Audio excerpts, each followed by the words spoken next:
heard something move back there. It sounded like a hiss, like a snake.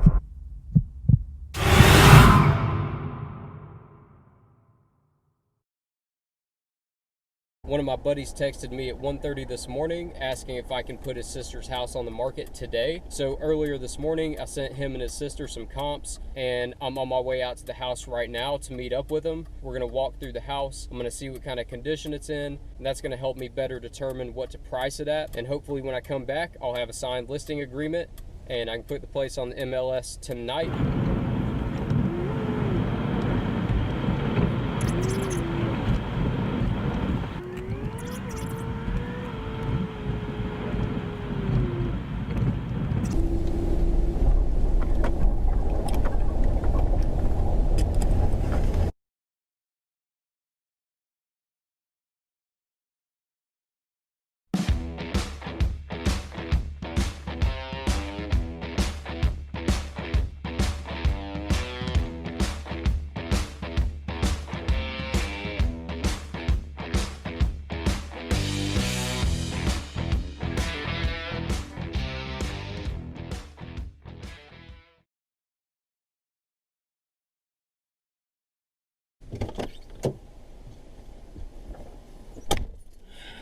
All right, so it's a little after 7 a.m. I'm gonna get down there early to take pictures because it's supposed to rain later today. I'm also gonna take measurements, put my lock on the door, then upload it to MLS. Safety first. Let's go.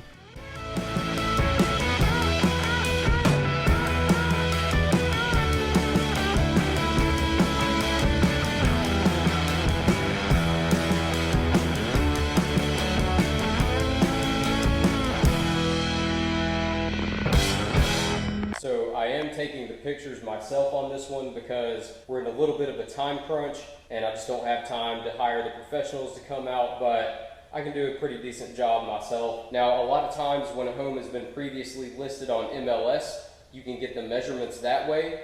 However, this one has not previously been listed on MLS that I can find, so I'm gonna have to take the measurements myself. For anybody who's thinking about becoming a realtor, I highly recommend getting a laser measure. I don't remember how much this costs, but if I can find it online or one that's equally good, I'll put a link to it in the description in the comments below. This is definitely handy to have. I highly recommend you pick one up. Just throw it in the glove box. You never know when you're gonna need it. So I'm about to take measurements, and then I'm gonna go check out the attic because I have not been up there yet. Just wanna make sure I'm not seeing any split rafters or anything crazy that might come up on a home inspection.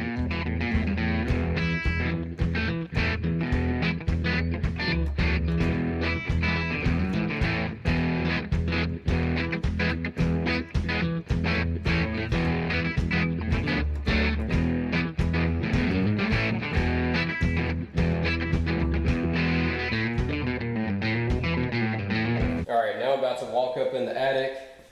Fingers crossed there's no surprises up there.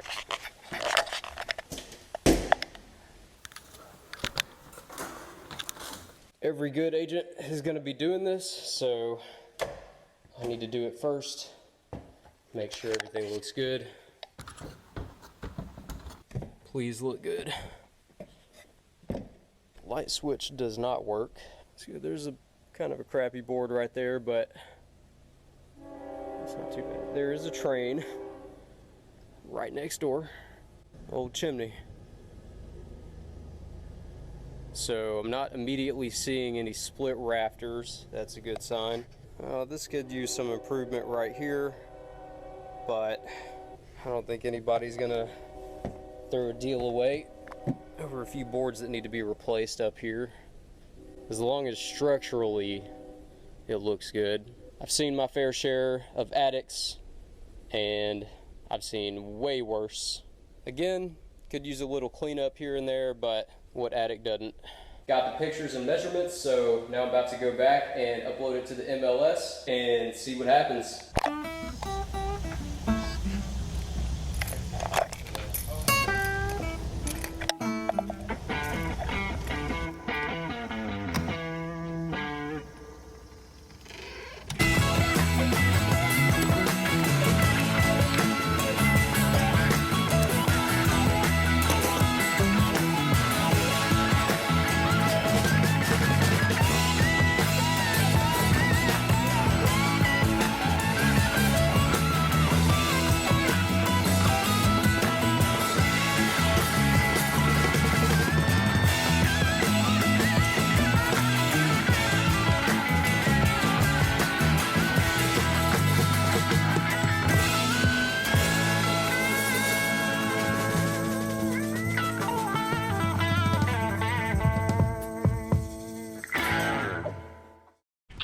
Derrick. This is with Chamberlain Realty. Yes. Hey, I'm calling about your street. I was wondering, we went to see that today. How booked are you with showings? It just went live. You're actually the very first one to call. So are you, you're starting to show today though? Yeah, it's live. It's ready to show. Maybe if we could see it at 1:30? Yeah, that's fine. Combo is... Thank you. Thank you. Bye-bye. Bye-bye. First showing. It's only been up for like, say 10, already getting showings.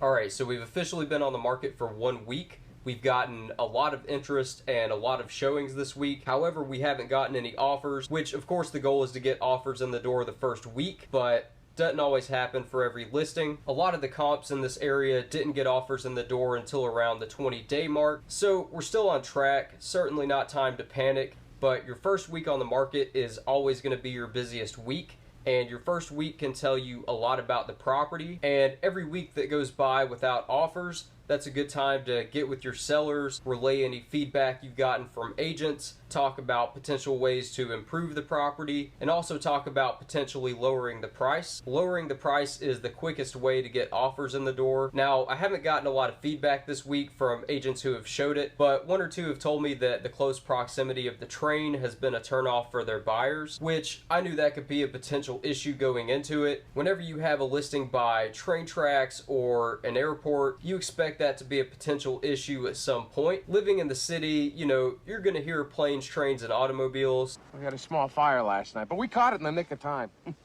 And unfortunately, there's no remedy for that. We have no control over where the train tracks are or how often a train drives by. So really our only remedy for that is lowering the price. And from a realtor's perspective, when you lower the price, it puts the home back on the hot sheets. On the MLS, there's a hot sheet section which shows all the new listings on the market, and it also shows all price changes to current listings. And most realtors check the hot sheets every day, so whenever there's a new listing or a price change, they'll see it. I've talked it over with my sellers. That's the route we're gonna go, because the only complaint we're getting is the train tracks, and there's nothing we can do about that. So we're gonna drop the price by $5,100. Instead of dropping it from $245 to $240, we're gonna drop it to $239.9, and that'll open it up to any buyers looking in the $230 range. So that's about where we are right now. We'll see what happens at this price point, and unless we get an offer, the next update will be a week from now.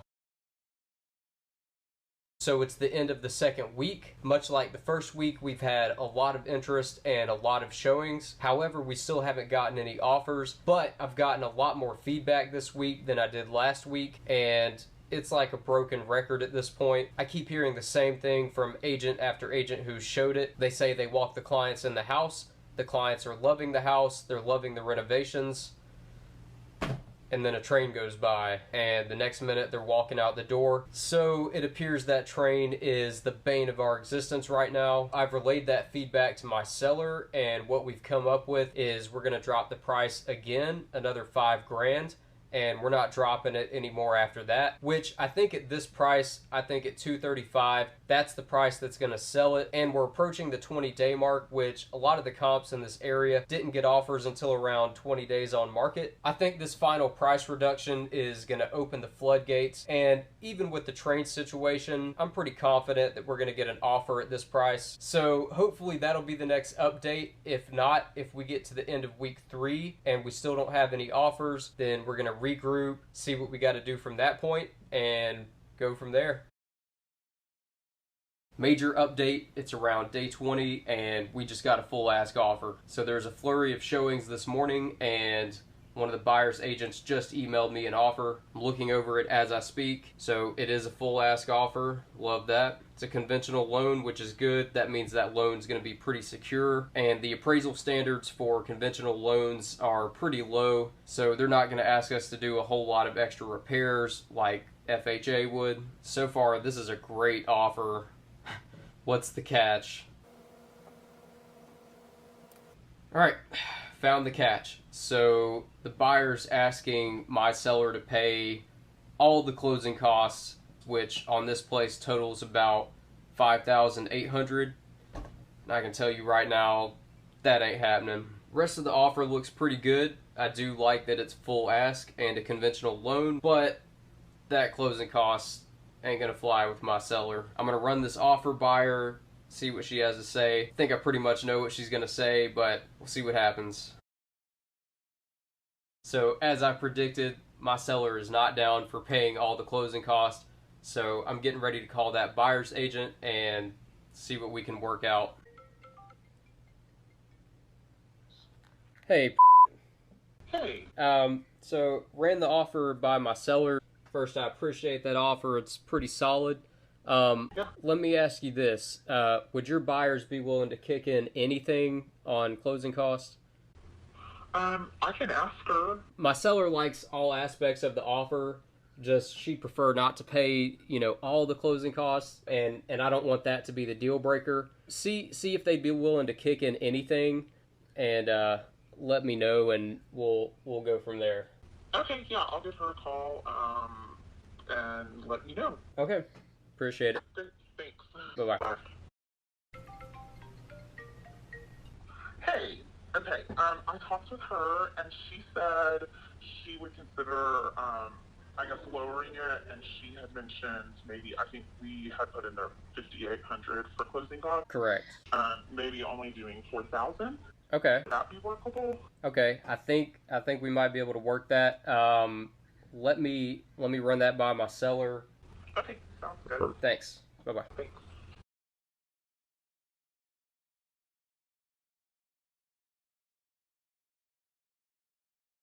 With one phone call, I got the buyers to come down off that closing cost, which drops the closing cost for my seller from $5,800 to $4,000. That puts about $1,800 back in her pocket. However, I still don't think that's going to be enough, and sounds like the buyer is pretty maxed out right there. So I'm going to run that by my seller, see if that makes it a little more palatable.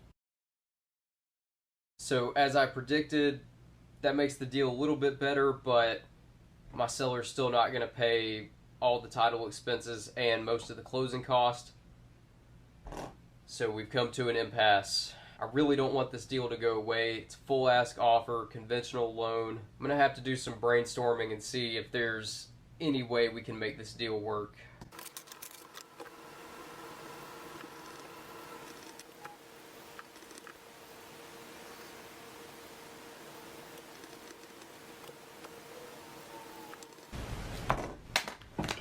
Got it.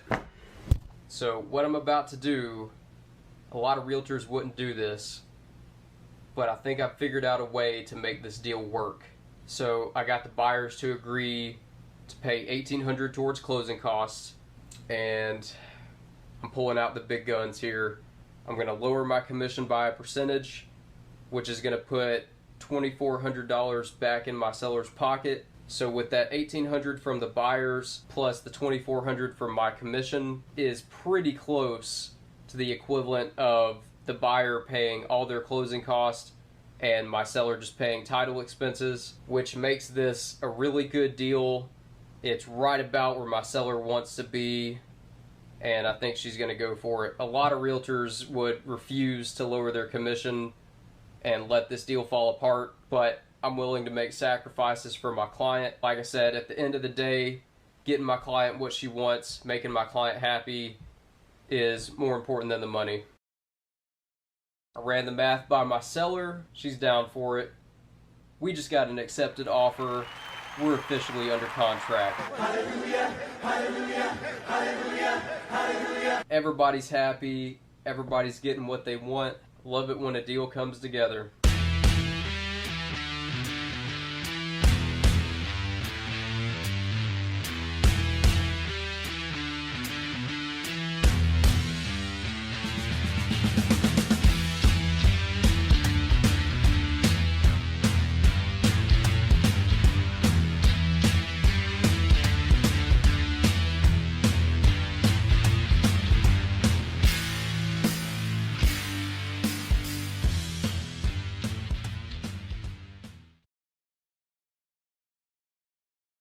Houston, we have a problem. So the whole time this home has been on the market, the water's been turned off. So after we got it under contract, the buyer's agent said, we've scheduled an inspection for a few days out, make sure all utilities are on, including the water. So the water company turned the water on. My seller had somebody go and check, and we're still not getting water in the house.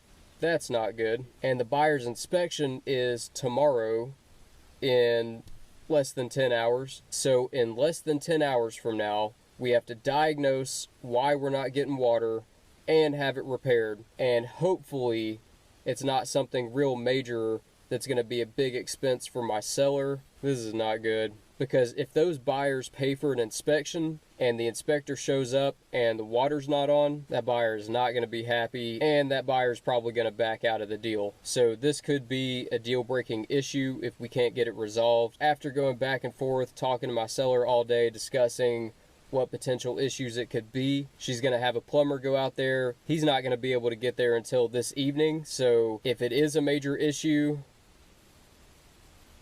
then the odds of us being able to get it fixed before 1 p.m. tomorrow are slim.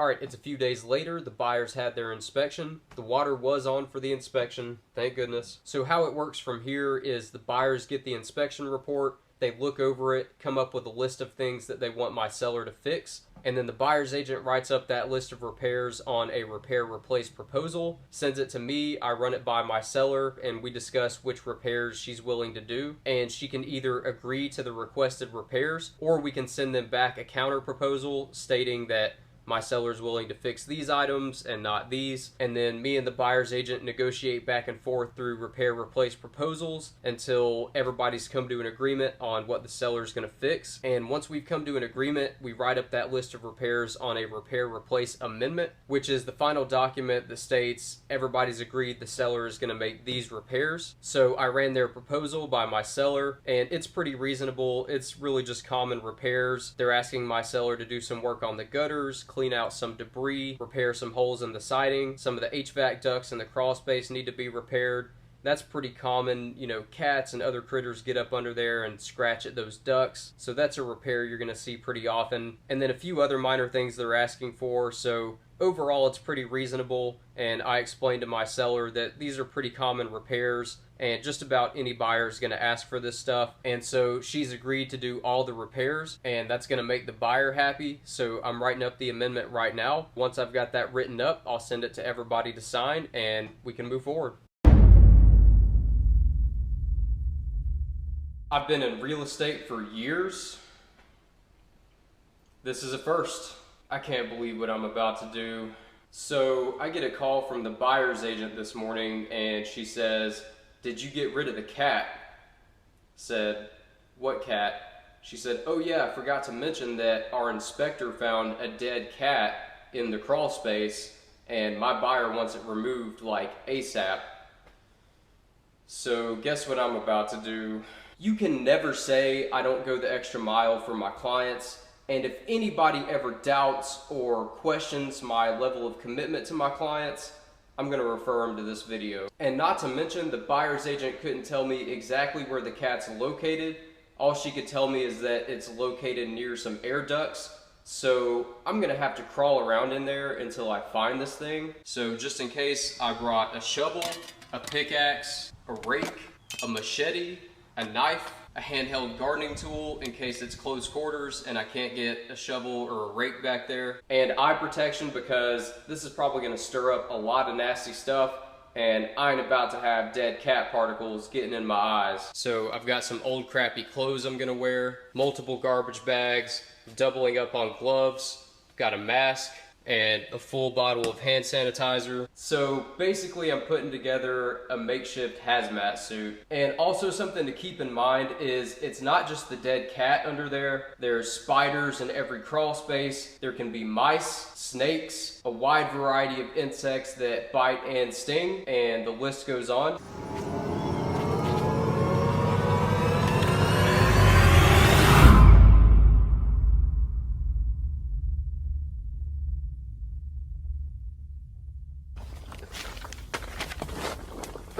Already walking through spider webs. So my strategy is to first locate the cat, and that'll give me a better idea of what tools I can use to extract it.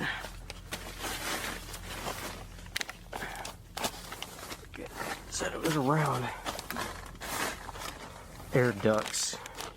She said it was around some of the air ducts, and that it was like halfway sticking out of this liner. So I'm gonna have to crawl all the way through this. All kinds of... You know what? I think I see it. I think I see whiskers. Yep. Oh my gosh. I'm glad it's not all the way back there in that tiny opening. Okay.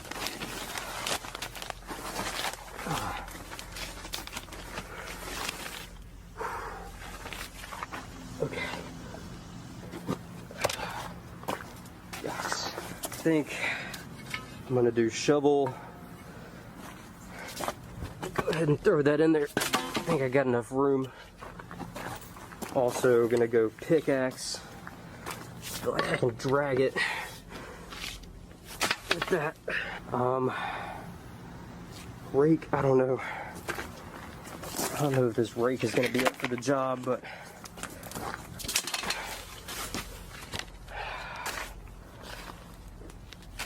okay. I have all kinds of spiders. First, I'm gonna try the handy dandy shovel. The shovel is probably my best bet. This poor cat. Yo. If anybody doubts my level of commitment, dude, this thing is like, it's like stuck to the liner.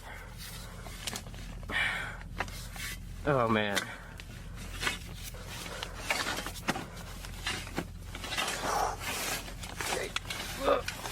It is. Man. Dude. This thing is like melded to a wire or something over there. It is. Oh man, it's stuck. It's, gosh, it's like, oh, that's a big cat. It is stuck on this wire. Gosh, okay, there's something hopping in here. You guys, real estate is not just putting a sign in the yard. I swear this line is like in the cat.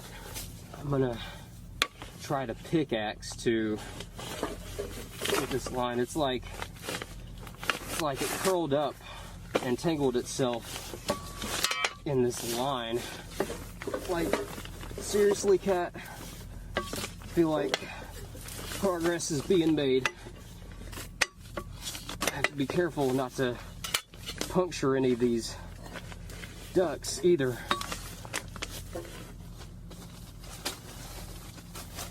I just realized halfway through doing this, I forgot to put on my glasses. Thought I felt like some dust getting in my eye. I was like, how is that happening? Oh my gosh, it's looking right at me. I just heard something else. Something back there moving. I swear I just heard something move back there. Okay.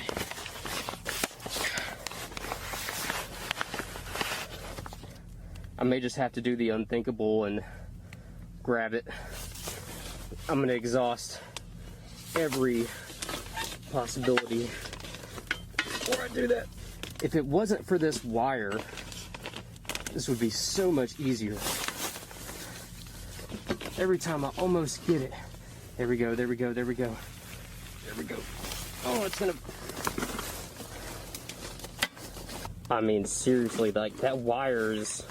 It's kind of like when barbed wire wraps around a tree and the tree just absorbs it. I feel like it's kind of like what's happening here. And there's bugs crawling on it. I swear I'm about to just grab the damn thing. I mean, there, I heard something again. It sounded like a hiss, like a snake. Okay. Oh, there it was again. Okay. Back it out for a minute. Okay, I'm gonna fall back and regroup.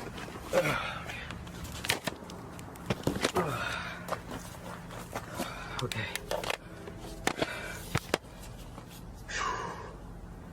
I'm gonna give a second to let whatever that was settle down.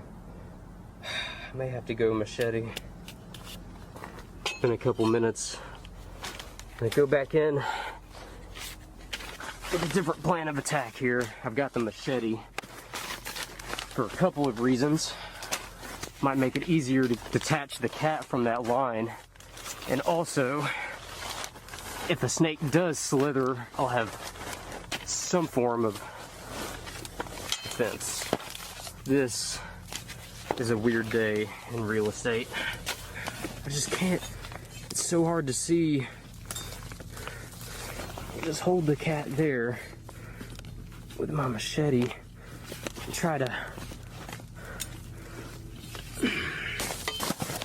literally got this thing on the end of my machete. Oh gosh, this is a lot more challenging than anticipated. I thought I was just gonna have to scoop it up. I didn't know I was gonna have to. Yeah, okay, I see now. The wire is going straight through it, which means I'm gonna have to cut this cat in half or something, or if I could just somehow rip out the wire. Oh, I don't want to touch it, but I feel like I'm getting to that point. I think I can see. Heard that noise again. I mean, seriously, this line is going right through this cat, like right in the middle, and I don't want to necessarily just chop away at it at risk of chopping into whatever this wire is. It touched, it officially just touched me. There's the wire. There's the wire. Got it. Yes. This thing's been in here for a while. Now this should be the easy part. Just dragging it out. All right. Move my equipment back.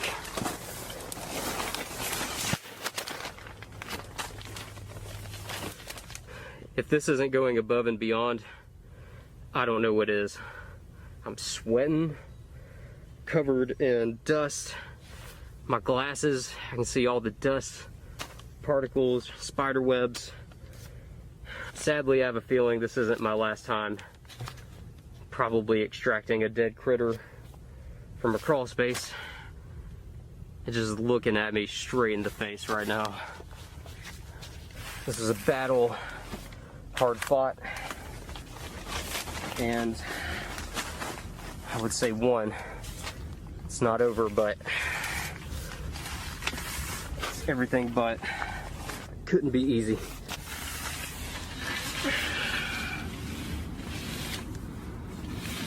Here it is. Worthy opponent. This thing put up a hell of a fight.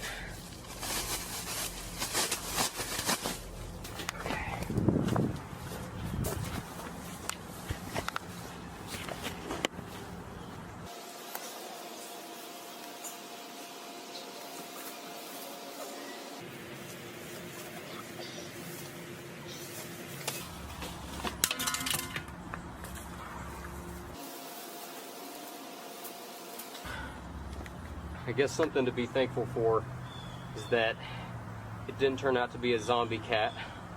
The neighbors just pulled in. Can't imagine what looks like is happening here. Now I gotta go back in and get my tools.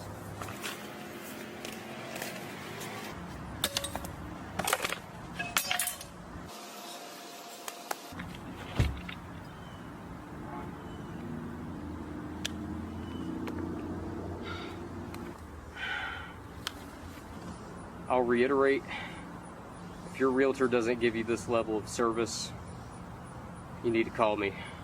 I'll do what a lot of realtors won't, and I'll go the extra mile for my clients. And I think I just proved that. Signing off. It's a few days later, I'm back at the house. This time I'm not extracting a dead animal, thank goodness, but just showed up to get the receipts from the repairs that were completed. And also, last time I was here, I noticed that the people doing the repairs left some muddy footprints, left some debris laying out. I just don't want the buyer to do their final walkthrough, walk in and see muddy footprints and crap laying everywhere, so I'm just gonna go ahead and take care of it.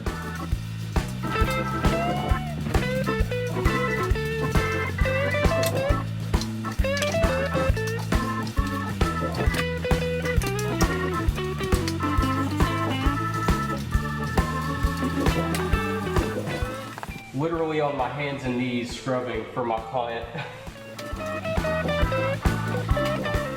You know, as a salesman, if you don't take pride in your product, then I don't know where I was going with that.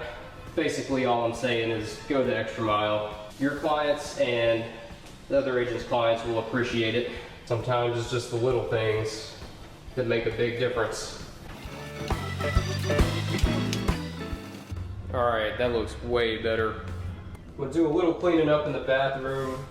Some more muddy tracks in here. I feel like Cinderella right now.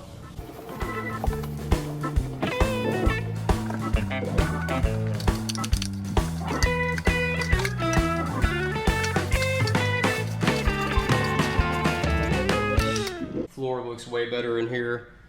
I feel like I could do a lot more, but I'm running out of time, and what I have done I think has made a huge difference, and it's gonna look a lot better when the buyer comes and does their final walkthrough. This is probably the last time I'm actually gonna be in this house. We're supposed to close in less than a week. It's been real. I've definitely made some memories here that I won't soon forget, and I can truly say I left this place better than I found it.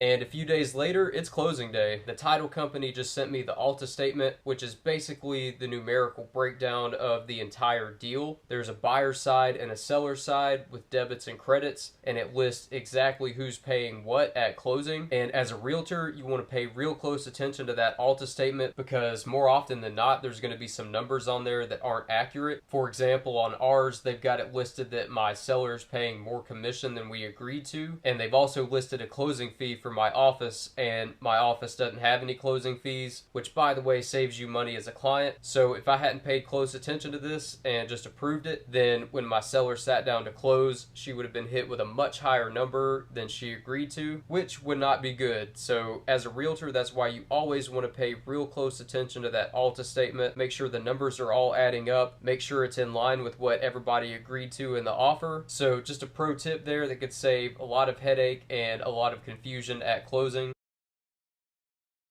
All right, just like that, we're closed. So everybody closed yesterday, and usually how it works is me and my client would show up to a title attorney's office, and my client would sign all the paperwork there, and we'd be done. However, this one was a little different because my seller closed remotely. So basically, the title company sent her the paperwork, she signed it at her place, and then sent it back. But everybody closed, and I asked the title place to mail my check to my office, and then I got word from my office this morning that my check was ready, so I just went and picked it up and took it to the bank to cash it so I can show you guys. The final sales price on this place was $234.9, and remember, I lowered my commission to make this deal work, so my commission on this one was 2% instead of the typical 3%, and then my office takes out their 20%, so my total take home is $3,758.40. Everybody's happy, everybody's getting what they want, and I'm about to go make a deposit. and then it's on to the next one.